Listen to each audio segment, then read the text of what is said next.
In this lesson, we're going to look at confidence intervals. A binomial distribution means that there are only two possible outcomes. The event occurs or the event doesn't occur. So for example, you either get sick or you don't get sick. When we're looking at confidence intervals, that gives us an estimated range of values which is likely to include an unknown population mean. Confidence intervals are usually 90%, 95%, or 99%. The width of the interval gives us an idea of how certain we are about the unknown mean. So we don't know what the mean is, but we can have some sort of level of confidence according to what's going on. So we're going to use a function in our calculator. How we get to this for the z-score intervals is we go into our graphing calculators. You put stat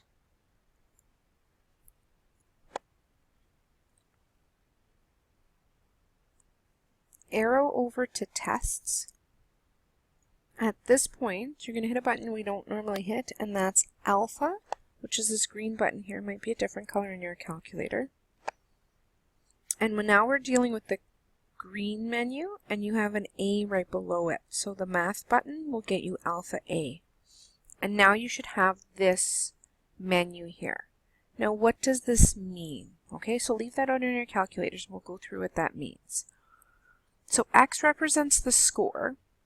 So if you're given a percentage or a probability, multiply it by your n value, and then that will get you a whole number. So we don't want it as a percentage or a probability. We want whole numbers here when we're putting in X. So n tells you the total number of scores in the sample. So if you're given a percent or probability, use that percent or probability to figure out what the score is. Then put in n as your total number of scores. Your C level, that's your confidence level. So whatever the question's asking you to do, 0.95, 0.99, etc. And then you're going to hit enter to get the result under calculate. Now the values returned are the low and the high probabilities for your interval. The P with the hat on it, that's the probability that the event is going to happen, and N is the number in the sample, so the same N as above.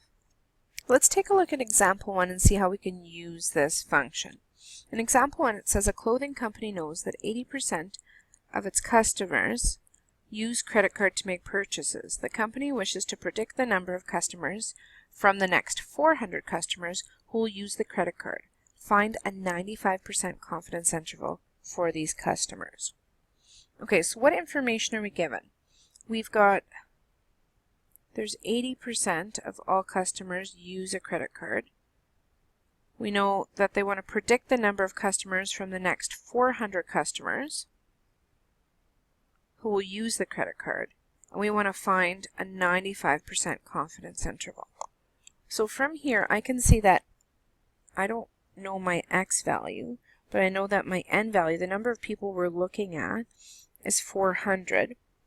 We know that our confidence level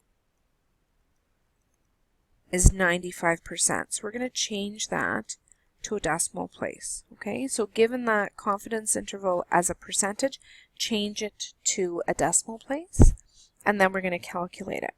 Okay, but we can't calculate it until we find out what X is equal to. So we said that X was the number of scores. We know that 80% of the customers use them. So if we're looking at 400 customers, 80% of 400 would be 0.8 times 400. Now, you could put that right into your calculator like that. You don't have to do the math. The calculator will understand how to do that. If you want, you can calculate it. So let's see how this works. So X would be 0.80, or 80%, times the 400 people.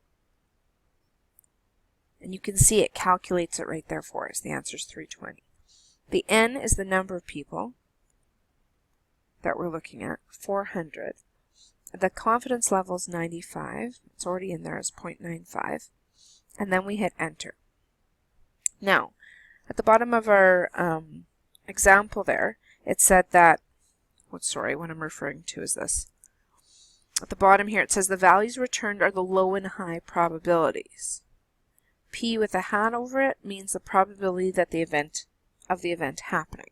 So let's read our calculators. It told us that the low is 0.7608 and the high is 0.8392.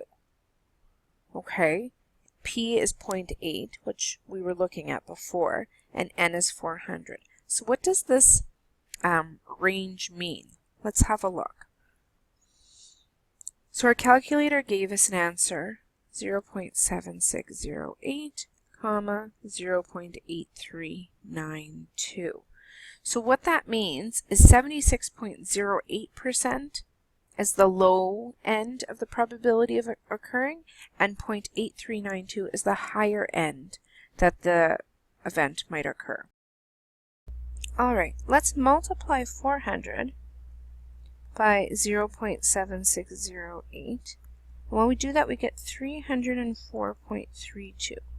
If we take the 400, which is our n value, and multiply it by 0.8392, we get an answer of 335.68. So what do these values mean? This means that we're 95% confident that the mean will be between 305 and 335 customers. Okay?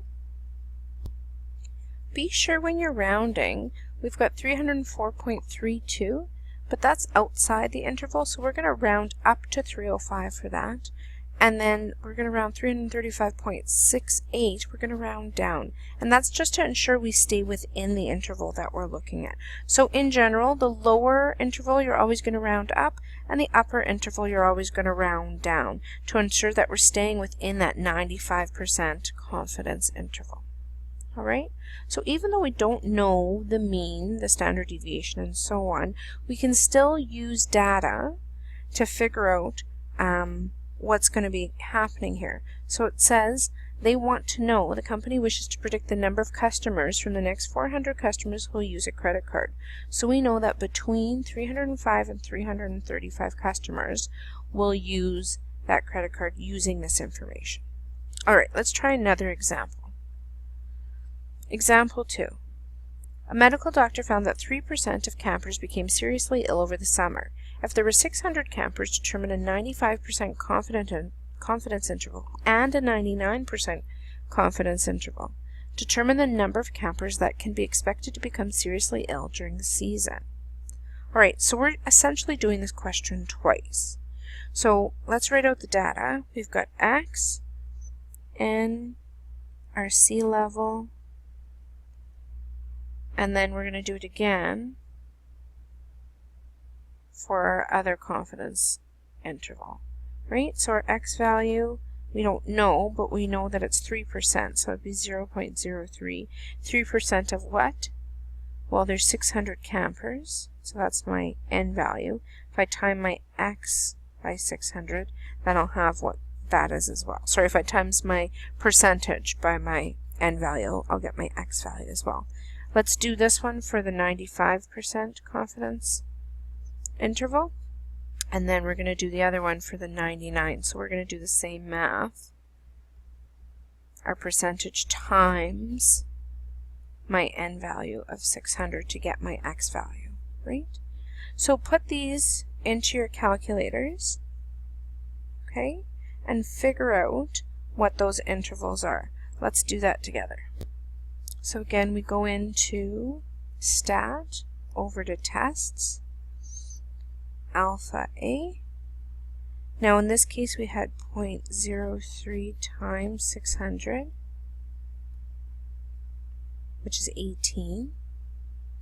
My N is 600, and my confidence level is 0.95.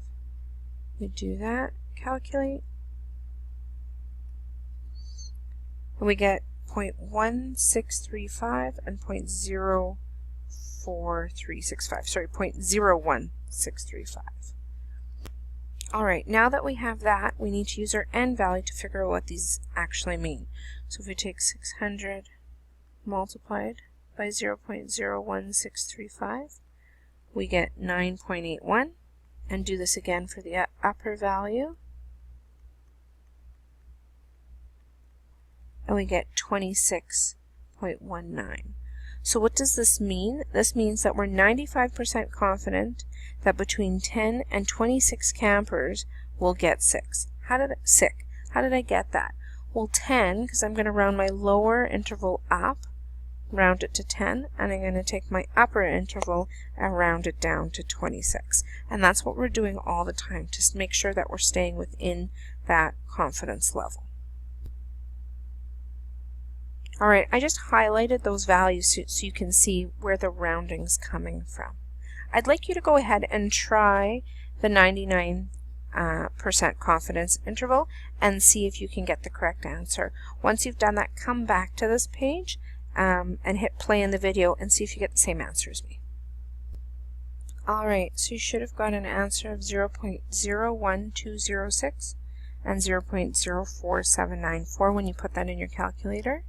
Once you did that, then you multiplied each value by 600, but we know we're rounding, and that's 7.236 we're rounding up to 8, and the 28.764 we're rounding down to 28. So we're 99% confident that between 8 and 28 campers will get sick. Let's try the last example for this lesson. Example 3 says, a pollster interviewed 200 people selected randomly and found that 130 of them preferred brand A over brand B. Calculate a 95% confidence interval for this result. According to this information, what conclusion can you draw? Okay, so we have our X value given to us, which this is the first time that that's been given to us, as 130. And we know our N value to be 200. We want a 95% confidence interval. So our data here would be X is equal to 130, N is equal to 200, and our C level is 0.95. Put that in your calculator and see what you get as an interval here. So we go into Stat, tests, alpha A, we're putting in 130 for X, 200 for Y, and this is 0.95. Calculate, we get 0.5839 and 0.7161.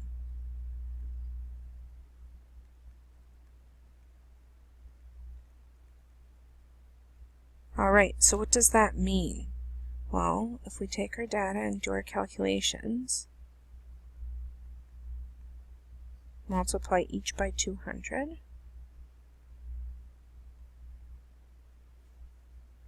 we get 116.78 and 143.22, which means we're 95% confident that between, now how are we rounding this?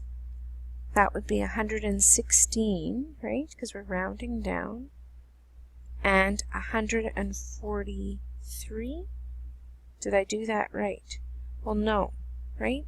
For our upper interval, 143 is fine, but for this lower one, 116, I'm rounding down. I'm not rounding down in this case. I need to round up. So that should be 117 and 143 out of 200 people will prefer A over B.